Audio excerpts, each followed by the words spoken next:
In the collective market, collective action, class action space, the single biggest problem facing the industry right now is fraud. In particular, claim fraud involving fraudulent actors filling out claim forms and trying to take money from class action settlements and also to get involved in mass tort cases.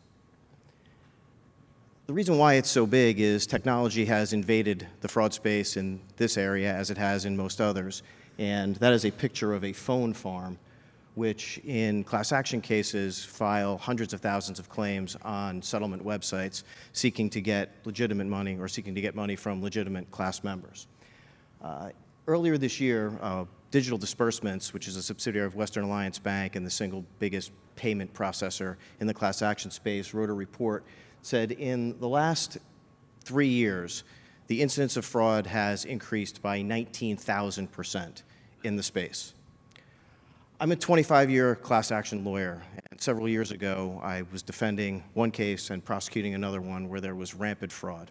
And the time to unwind the fraud, get people paid, and get people or get entities who were filing fraudulent claims disqualified cost a lot of money, a lot of time.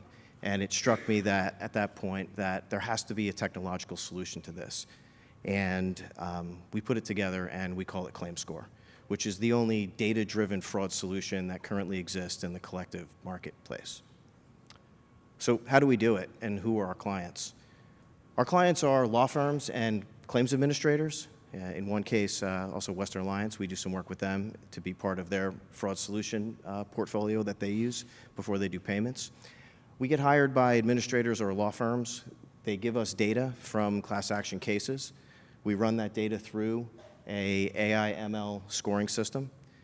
The claims are scored from a score of 0, or in some cases negative, to 1,000.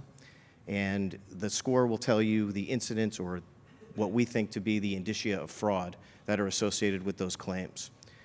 Our system is we cut it off at 700 and we say anybody who is over 700 seems to be good, anybody under 700 is bad, and we provide our clients with detailed reports of each claim that details the reasons, which we call deduction codes, the reason why we believe those claims to be fraudulent. We've tested the model for about 2 years, and our efficiency or our accuracy level is in excess of 99%. We've reviewed in excess of 100 million claims over that time frame. We've been to war in a number of cases and a number of adversarial situations where we've been hired by attorneys that are in cases that have problems.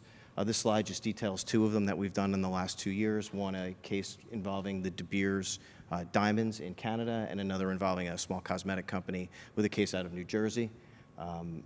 We were brought in after the administrator had approved 93,000 and 176,000 claims respectively. We ran it through our data analysis. Those claims were reduced, and it saved approximately $6 million in payments that would have went to fraudulent actors, and it increased class payouts by 4.5 times in the one and 1.5 times in the other. So lawyers and everybody was pretty happy about that.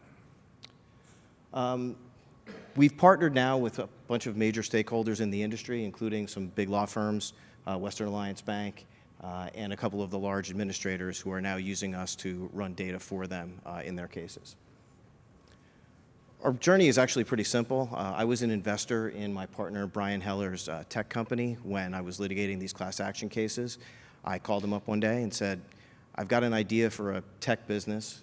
Is there any way that I can brain dump to you 25 years of class action experience, and would you be able to write a program that can score claims in real time, give me the information, and make sure that people who were paying are legitimate? He said yes. We hired the tech team, and we began with an angel investor.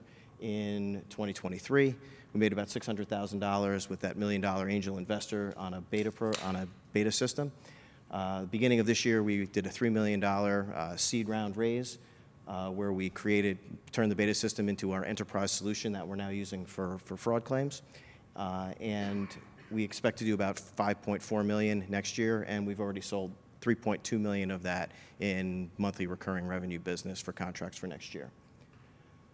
2 new things that we're planning to build out after we've now completed this enterprise platform is a new asset class in the consumer and other class action space, where we'll be partnering with a finance partner who will be financing advance payment of these claims using our scoring system to determine what the offer is going to be to the particular people who pass our score of a 700 or above. And we've just signed a contract with one of the big mass tort companies or mass tort law firms to create a solution for them to do fraud checks on their lead gen forms, because they're spending a lot of money in fraudulent lead gens that is a waste of time and a waste of energy for them, and also a waste of money. So they've hired us to do that, and we're building out a platform to that. We think that with these three, we call them silos that we have, we can probably take the company to somewhere in excess of $50 million over the next 3 to 4 years. We're here because we want to understand what's going on in the legal tech business, to meet people and customers. We're contemplating a raise at some point during 2025, so we wanted to get our hand on the scale of what was happening in the VC marketplace in the legal tech world, and just to partner and learn other things about what everybody else is doing in the legal tech space as we approach 2025. We're around. We'd love to meet as many of you as we possibly can, talk about business, tech, law, and my favorite pastime, tuna fishing, if anyone is interested. So thank you very much for your time, and